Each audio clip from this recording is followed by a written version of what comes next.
बाली पौरसभा के अंतर्गत मीरपाड़ा जो कि 30 नंबर और 34 नंबर वार्ड में लोगों ने बांस का बैरिकेड कर पथ अवरोध किया। इस मामले से पूरे इलाके में हलचल सी मच गई। इलाकाई बासिंदों का ये कहना है कि हमेशा बरसात के मौसम में यहाँ पानी जम जाता है और पानी को निकलने के लिए काफ़ी समय लगता है। लोगों को काफ़ी परेशानी का सामना करना पड़ता है। इसको लेकर लोगों ने कई बार अभियोग भी जनाया, मगर काम सही तरीके से नहीं होने पर लोगों ने आज रास्ते में बैरिकेड कर पथ अवरोध किया।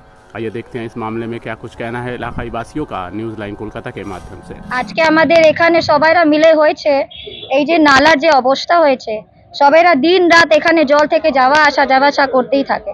কখন এই প্রবলেমটা এটা নিবারণ হবে, এটা এই জন্য আমরা এখানে সব মিলেমিশে করি। আপনি বলুন, আপনাদের কি ঘরে জল? ঘরের মধ্যে কত জল এসে আপনি দেখতে পারেন। আমাদের ঘরে এত এত জল ভরে আছে। কি করে আমরা বাচ্চারা নিয়ে সব ঘুরছি এখানে, কি করে আমরা থাকবো কি করে এখানে? এটা কোন মিউনিসিপ্যালিটি?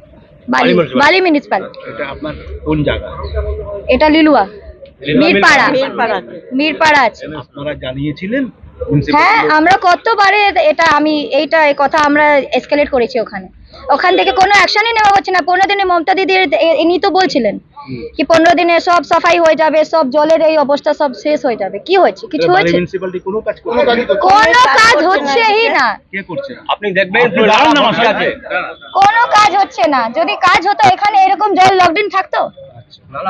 ওখানে নালা পুরো ভর্তি, পুরো কুড়া ওখানে সব হয়েছে। আপনারা খুব সমস্যার মধ্যে আছেন। তো সমস্যার মধ্যে নাই কি আমরা? আমাদের বাড়িতে চলুন দেখে নিন একটু কি অবস্থা আছে আমাদের। এখন আপনারা এই অবরোধটা করেছেন, এতে সাধারণ মানুষের অসুবিধা হচ্ছে, কিন্তু খুব অসুবিধা হচ্ছে দাদা, খুব অসুবিধা। সেই জন্য আপনারা রাস্তায় নেমেছেন? হ্যাঁ, সেই জন্যই আমরা করেছি। আমাদেরকে তো কিছু অ্যাকশন নিতে হবে। আমরা কিভাবে আমি লাইফ আমরা কি করে কাটবো? শুধু এইভাবেই আমরা কাটতে থাকবো। বাচ্চাগুলো নালাতে পড়ে যাচ্ছে, ছোট ছোট বাচ্চা আছে, ডেলি স্কুলে যাওয়া আসা কত প্রবলেম হচ্ছে। আমরা এটা এনএস রোড, মিরপাড়া রোড সংযোগস্থল এবং এটাকে বলা হয় গদাধর ভট্ট রোড। এই রাস্তাটা এটা বালি মিউনিসিপ্যালিটির আন্ডারে এবং এটা বালি মিউনিসিপ্যালিটির 30 নম্বর ওয়ার্ডের আন্ডারে। বর্তমানে এই যে এলাকাটা নিয়ে সমস্যা সেটা 30 নম্বর ওয়ার্ড,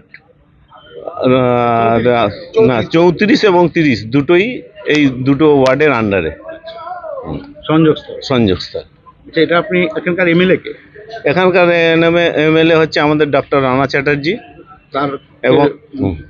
তার কানে কতটা শুনেছিল? হ্যাঁ, দীর্ঘদিন থেকে আমাদের এই সমস্যা, যেহেতু আমাদের এখান থেকে একমাত্র আউটলেট লিলুয়ার এই মহা নালাটা এইটা চলে যাচ্ছে সূর্যনগর হয়ে ভেরিতে চলে যাচ্ছে। তা এইটা হচ্ছে মানে মেন এইখান থেকে পড়ছে। এখানে যেভাবে যখন বর্ষায় জল বেশি হয়ে যায়, যেভাবে প্লাবন হয় এই এলাকা এবং এই সংলগ্ন এলাকাতে প্রত্যেকের বাড়িতে জল ঢুকে যায় এবং মানে একটা দুর্বিষহ অবস্থা।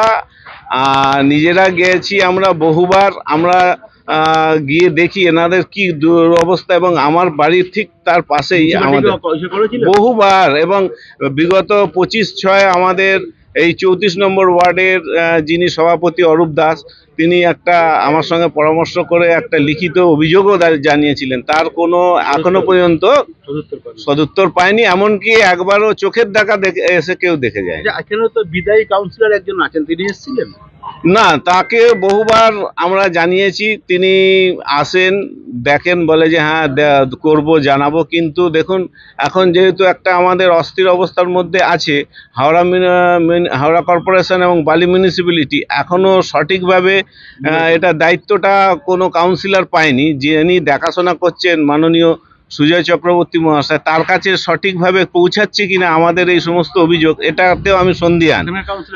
এখানে কাউন্সিলর ছিলেন সুবীর রাউত 64 নম্বরের এবং তার ভূমিকা এই বিষয়ে জিরো, মানে কর্ণপাত করেননি এবং আজকে যদি কর্ণপাত করতেন একটা অন্তত এদের সুরাহা হতো। কিন্তু এটা আজকের সমস্যা না, দীর্ঘ 10 বছরের সমস্যা। আরো তার আগে এতটা এরম ছিল না, যবে থেকে এই মহানালা তৈরি হয়ে গেছে এইটা দিয়ে পাস করা হয়, আপনি যদি দেখেন পরিষ্কারই হয় না, মানে লোক নেই, লোক পাঠায় না, পরিষ্কার করার লোক নেই। যেহেতু এটা একটু গলি টাইপের, এদিকে কেউ ঢোকেই না, কেউ আসে না, এরাই মানে এখানকার লোকজনই সাফার করে।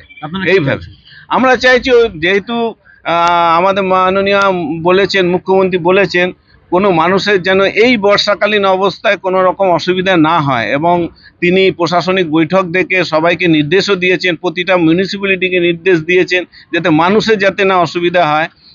সেই জন্য উনি একটা নির্দেশ দেওয়ার পরে সুরাহা না হলে আমরা আগামী দিনে আরো বড় ধরনের আন্দোলন করব। আমরা মিউনিসিপ্যালিটি ঘেরাও করব, প্রয়োজনে আমরা বিধানসভা ঘেরাও করব। আমাদের কোনো রাজনৈতিক ব্যানারে না, আমরা এখানকার লোকাল জনসাধারণ হিসাবে আমরা এটা করব। এবং তাতে যদি রাজনৈতিক, খুবই দুর্বিষহ অবস্থায় আছে। আমার নাম প্রবীর দে, আমি এখানকার স্থানীয় বাসিন্দা। তো দীর্ঘদিন আমরা যাই এই রাস্তা দিয়ে, আপনি যদি দেখেন যে এত বড় নালা, কত বাচ্চা পড়ে যায় এই নালার মধ্যে।